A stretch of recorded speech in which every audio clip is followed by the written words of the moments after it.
Bismillahirrahmanirrahim. Assalamualaikum warahmatullahi wabarakatuh.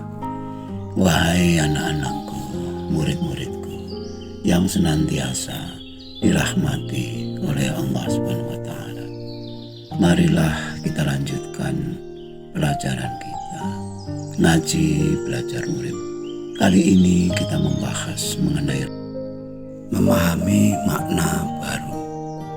Selepas sholat isya, Pak Iman bergegas mengeluarkan sepeda motornya.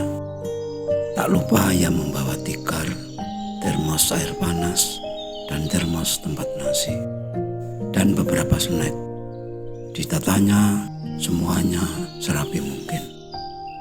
Tak lama kemudian sepeda motornya telah meluncur di jalan raya menuju tempat wisata pantai, merayakan dan menikmati malam pergantian tahun baru.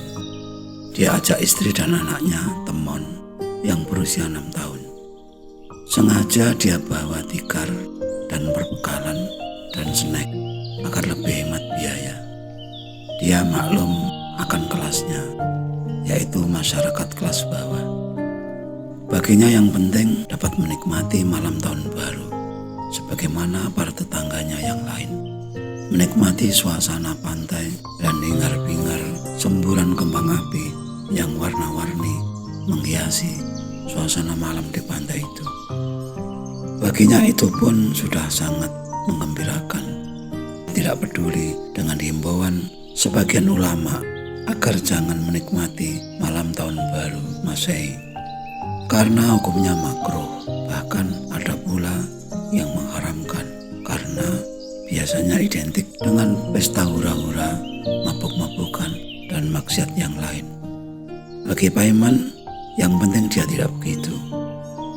Memang sebagian besar ulama menyerukan agar memperingati 1 Muharram, tahun baru Hijriah, sebagai tahun baru umat Islam, dengan berjalan mengenakan busana muslim, membawa obor, dan diiringi sholawatan, berkeliling kampung atau perkotaan. Hal itu dianggap lebih islami dan lebih berpahala. Bagi Pak Iman, dia merasa sebagai orang nasional. Dia pun mengikuti 1 Muharram dan 1 Januari. Bukankah dua-duanya hari besar?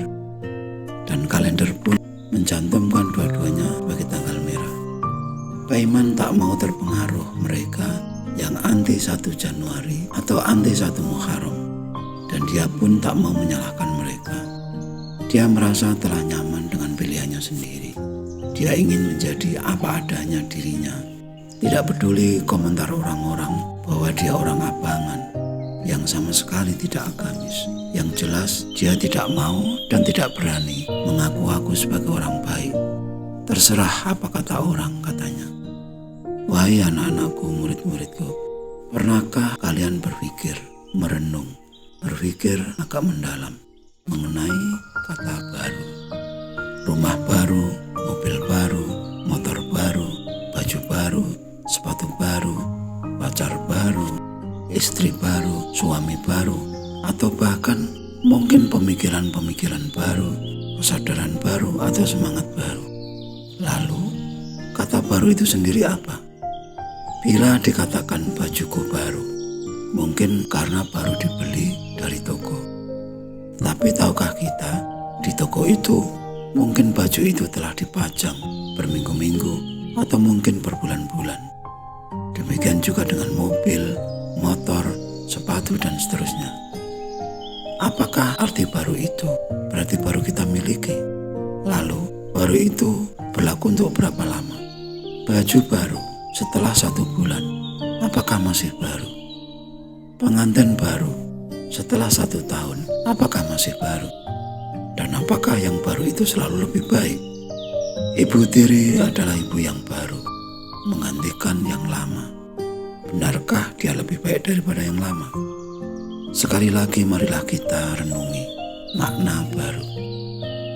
Apa artinya pembaru atau mujaddid? Bila pembaru adalah orang yang membawa nilai-nilai baru, tentunya tujuannya adalah untuk memperbaiki bila yang lama dianggap telah usang, tidak cocok lagi, atau kurang praktis. Contoh yang nyata adalah telepon rumah, surat menyurat, komputer meja, gedung bioskop. Setelah munculnya HP, semua itu dianggap usang karena kurang praktis dan mungkin terlalu mahal.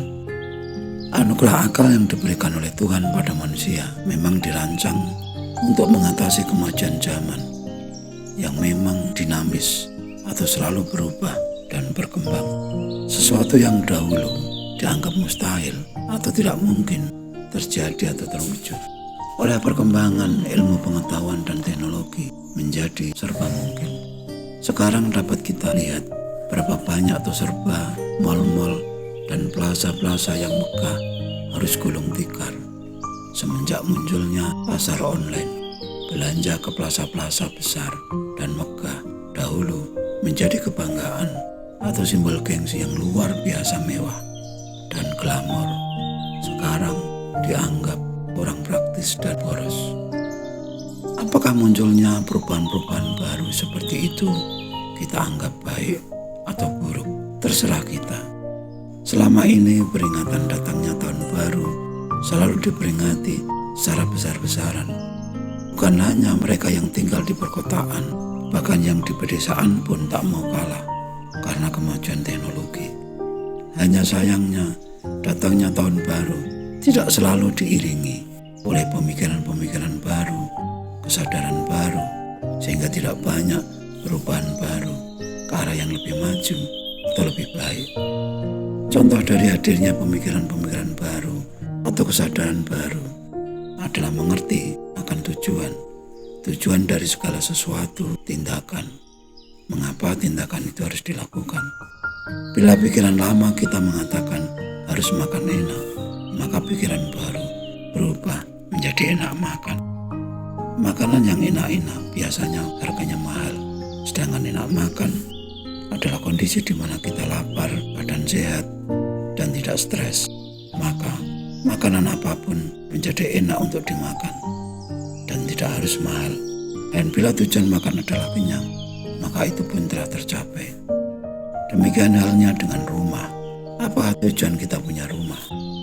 Bukankah sebagai tempat tinggal yang bebas dari panas, hujan, dan banjir? Rumah tidak harus selalu mahal, bukan? Dari semula yang tidak memikirkan tujuan, prioritas, berubah, mementingkan tujuan dan prioritas. Itu adalah suatu pembaruan yang sebenarnya. Karena dengan begitu, kita akan bergerak kepada yang lebih baik, lebih praktis, dan lebih maju. Demikian juga dengan pembaruan di bidang keimanan. Bila dengan pemikiran lama, ibadah kita lakukan demi pahala dan surga. Ibadah adalah ritual yang bernilai transaksi atau dagang untung rugi. Dengan pemikiran baru, ibadah adalah ritual yang bernilai spiritual yang menjadi modal dasar ibadah yang bernilai sosial. Bukankah tujuan beragama adalah akhlakul karimah atau moralitas? Dan sebaik-baik manusia adalah yang paling bermanfaat bagi yang lain atau menjadi rahmat bagi alam semesta. Wahai anak-anakku, murid-muridku, sebagaimana pepatah para bijak, masa lalu adalah pelajaran, masa kini adalah kenyataan, dan masa depan adalah harapan. Harapan bagi siapa? Tentu saja bagi yang mau belajar dari kesalahan-kesalahan masa lalu untuk dikoreksi, diperbarui, dan diperbaiki. Masa depan adalah kesempatan yang disediakan bagi kita untuk berubah menjadi lebih baik, lebih menolong, lebih memanfaati baik diri sendiri, keluarga, maupun orang lain. Dengan demikian, datangnya tahun baru adalah datangnya harapan baru. Dengan modal pemikiran-pemikiran baru, kesadaran baru, sebagai makhluk yang selalu memperbarui, memperbaiki diri untuk menjadi kepanjangan Tuhan yang terkenal sebagai Zat yang Maha Pengasih lagi Maha Penyayang. Dan itu terpancar nyata dalam diri hamba yang senantiasa tercerahkan oleh sinar-sinar pembaruan sebagaimana dibutuhkan untuk proses hidup yang memang dinamis, selalu berubah dan selalu berkembang. Hidup di dunia ini tidak ada yang tetap, sebagaimana waktu yang terus berjalan.